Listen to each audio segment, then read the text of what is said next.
Your Honor, thank you for this time. I'm Jennifer Piver, Katie's stepsister. And as I stand here, I never could have imagined that I would have had anything to be grateful for today, but this is where I want to start.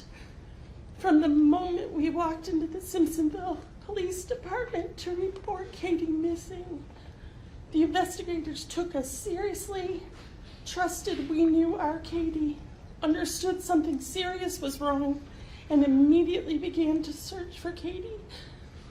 We will forever be grateful to Moorcraft, Donnelly, and Schofield, Kristen, for their kindness during our darkest hours.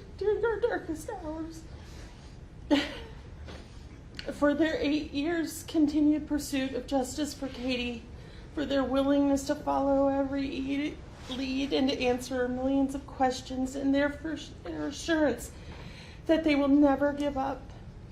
We also know there's a whole village behind the Simpsonville, Fountain, and Greenville police departments who helped. We might not know your name, but trust that we are grateful.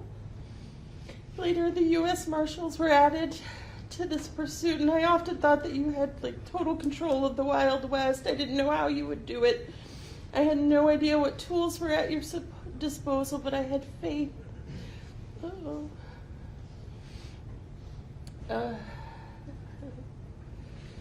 That you would bring him back to Greenville to face the consequences. You did that, and I thank you.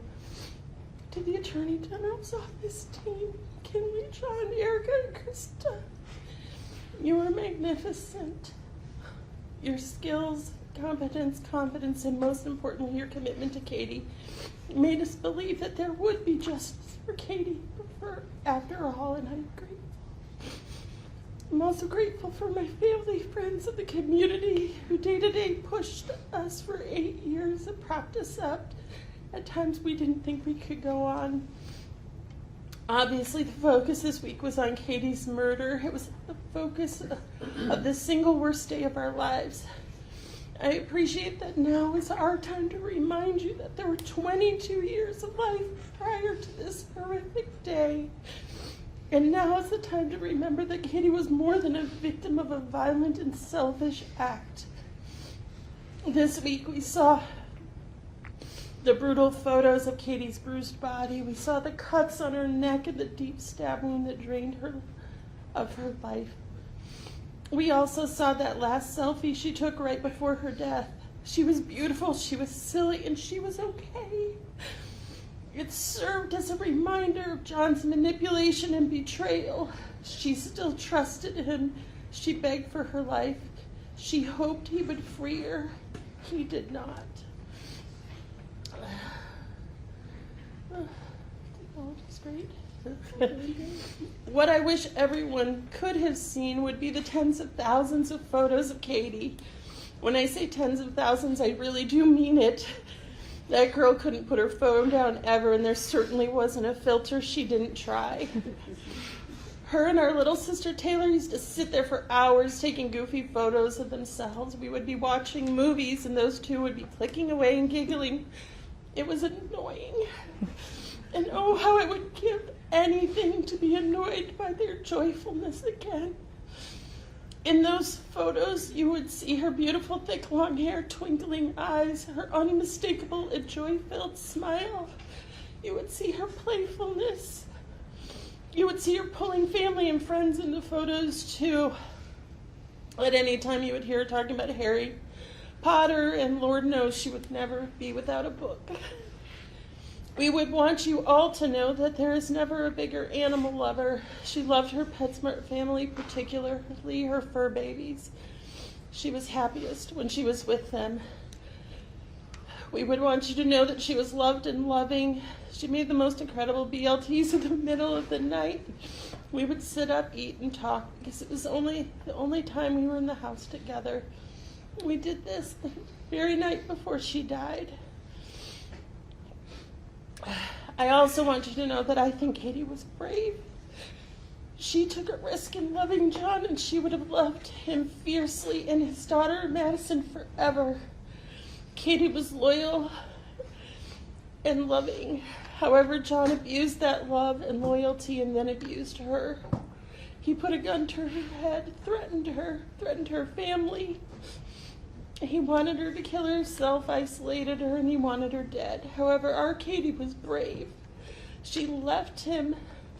We started to see her again. She risked everything. She moved out. She came home to those who loved her. Free from John's control, Cati was becoming the woman she was always meant to be. She grew more confident and happier with each day. Since the day Cati was violently murdered and thrown away, our lives have been pieces. We have no peace. We are not alone. There's a whole community who was affected by Cati's death. These young kids who didn't know any better have had a hard time navigating the cruel world this murder introduced them to.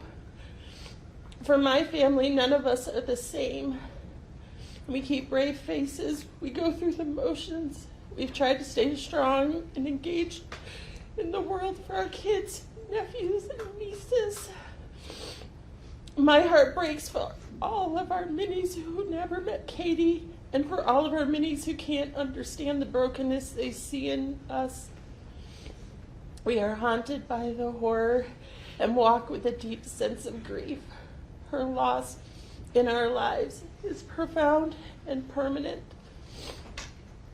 Your Honor, I would like to close with this. John Blauvelt was a coward. He evaded responsibility. He showed no remorse. He mocked the law. He continued to blame Cati. He was free for 6 years. He got to see the Grand Canyons. Cati didn't. He got to see the Golden Gate Bridge. Cati didn't. That time of running, evading the law, and living without consequences must end.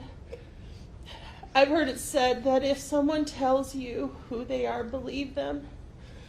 Your Honor, you now know what others didn't know at that time. Please take him seriously. He told us he was born to kill the good and the bad. He told us he did it. He is telling us that if he is ever free, he will hurt or kill again. Believe him. We ask that you send a message that domestic violence and murder will not be tolerated in South Carolina. In doing so, you will send a message to other abused South Carolina women that they too will be believed, that they can get help, and despite what happened to Cati, there is hope. I ask that you send a profound and permanent message by sentencing John Blauvelt to life in prison. Thank you. Thank you, Maya.